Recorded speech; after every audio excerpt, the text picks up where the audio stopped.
अमीर आदमी जैसे ही ऑफिस जाने वाला था, अचानक उसे अपनी पत्नी के मन की बातें सुनने की शक्ति मिल गई। उसने अपनी पत्नी को सोचते हुए सुना कि वह दोपहर में अपनी सबसे अच्छी दोस्त की पार्टी में जाने वाली है। क्योंकि उसकी दोस्त ने वहाँ कई हैंडसम लड़कों को बुलाया था, इसलिए उसने एक बेहद आकर्षक ड्रेस पहनने का फैसला किया था। यह सुनते ही आदमी का धैर्य टूट गया। उसने तुरंत अपने सहायक को कार पीछे लेने के लिए कहा, जहाँ उसकी पत्नी खड़ी थी। फिर उसने उससे कहा कि वह दोपहर में उसके लिए अपने हाथों से खाना बनाकर ऑफिस लेकर आए। यह सुनकर महिला एक पल के लिए ठिठक गई। उसने बहुत अनिच्छा से हामी भरी और अपनी दोस्त को फोन करके बता दिया कि वह पार्टी में नहीं आ पाएगी। जल्द ही दोपहर हो गई और महिला खाना लेकर सीईओ के ऑफिस पहुंच गई। मन ही मन वह अपने पति को कोस रही थी और उसे अपनी पार्टी खराब करने के लिए दोष दे रही थी। उसने उसे चॉपस्टिक थमाई और कहा कि वह उसके बनाए हुए फ्राइड एग का स्वाद चखे। जैसे ही आदमी एक निवाला लेने वाला था, उसने पत्नी के मन की बात सुन ली कि उसने उसमें जरूरत से कहीं ज्यादा नमक डाल दिया है। उसने तुरंत फ्राइड एग वापस रख दिया और कहा कि वह उसकी प्लेट में रखा स्टेक चखना चाहेगा। महिला मजबूर होकर उसे अपना स्टेक देने लगी, लेकिन एक ही निवाला खाते ही आदमी तेज खांसने लगा। स्टेक इतना तीखा था कि उसकी आंखों में पानी आ गया। असल में महिला पहले से ही अंदाजा लगा चुकी थी कि उसका पति उसका स्टेक खाएगा, इसलिए उसने उसमें जानबूझकर ढेर सारी मिर्च डाल दी थी। बाहर से वो चिंता जताने का नाटक कर रही थी,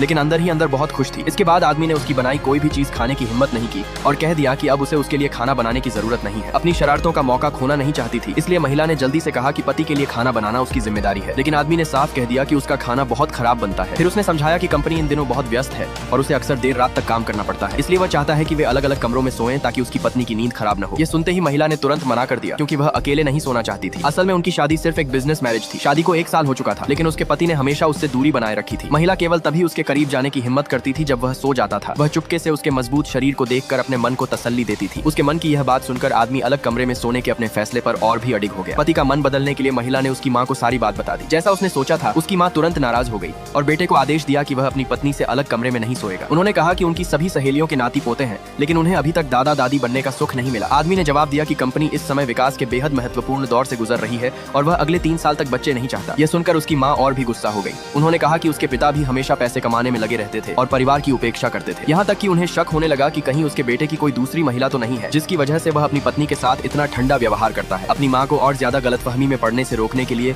आदमी के पास उनकी बात मानने के अलावा कोई विकल्प नहीं बचा। उस रात महिला बड़ी उम्मीदों के साथ उसे देख रही थी। असहज महसूस करते हुए आदमी लाइट बंद करके सोने की तैयारी करने लगा, लेकिन महिला पहले ही लाइट का स्विच खराब कर चुकी थी, क्योंकि वह उसके आकर्षक व्यक्तित्व को देर तक देखना चाहती थी। फिर उसने पति से कहा कि वह उसे किस करे, क्योंकि शादी के पूरे 1 साल बाद भी उन्होंने कभी एक दूसरे को किस नहीं किया था। आदमी मना करना चाहता था, लेकिन अपनी पत्नी की उम्मीद भरी आंखों को देखकर आखिरकार वह पहली बार उसके करीब आने के लिए तैयार हो गया।